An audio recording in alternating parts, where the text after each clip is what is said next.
4 ოქტომბრის საქმეში ერთ-ერთი ბრალდებული ნანა სანდერი რუსთავის ქალთა ციხიდან წერილს აქვეყნებს და ციხის ადმინისტრაციის მხრიდან ღირსების შემლახავ მოპყრობაზე საუბრობს. Როგორც პატიმარი ქალი ამბობს, ციხის დირექტორი, ადმინისტრაციის თანამშრომლები და ექიმი მას სექსუალურად ავიწროებდნენ, რაც იმით გამოიხატებოდა, რომ მისი თქმით გაშიშვლებას თხოვდნენ. Როგორც სანდერი წერს, ისინი 40 წუთი მასზე ფსიქოლოგიურ ტერორს ახორციელებდნენ, უყიროდნენ, ლანძღავდნენ და გერმანული გვარის გამო ფაშისტს ეძახდნენ. მისი თქმით მას ციხეში აწამებენ. სანდერი ასევე ჯანმრთელობის მძიმე მდგომარეობაზე საუბრობს. წერილი სავარაუდოდ მის სასამართლო პროცესამდე 13 იანვრამდე არის დაწერილი, რადგან ის წერს, რომ 13 იანვარს სასამართლო პროცესიდან პირდაპირ მსჯავრ შიმშილობას დაიწყებდა, რომელიც მედიკამენტებსა და მკურნალობაზე უარის თქმასაც გულისხმობს. ამ დღეს სანდერისა და კიდევ 11 პირის პროცესი გაიმართა. აქტივისტმა ქალმა სხდომაზეც განაცხადა, რომ თუ მას დარბაზიდან დაუყოვნებლივ არ გაათავისუფლებდნენ, შიმშილობას დაიწყებდა. მოსამართლემ დაკავებულები პატიმრობაში დატოვა. ნანა სანდერი გავრცელებულ წერილში წერს, რომ შიმშილის შეწყვეტის შესახებ მოწოდებას აზრი არ აქვს.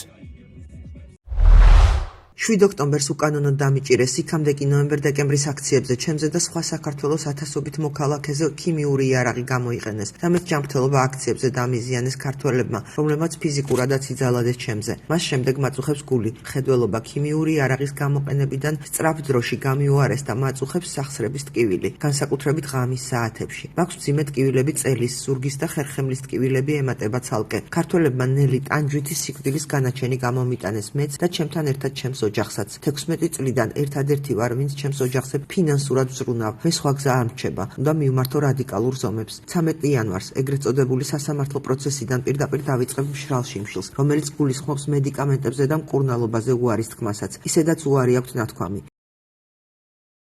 4 ოქტომბრის საქმეზე დაკავებულ ნანა სანდერს ჯგუფური ძალადობის ორგანიზებას ედავებიან. მას ბრალდება ასევე წარდგენილი აქვს საქართველოს კონსტიტუციური წყობილების ძალადობით შეცვლისკენ და სახელმწიფო ხელისუფლების დამხობისკენ მოწოდების მუხლითაც, რაც სასჯელის სახედ და ზომად 9 წლამდე თავისუფლების აღკვეთას ითვალისწინებს.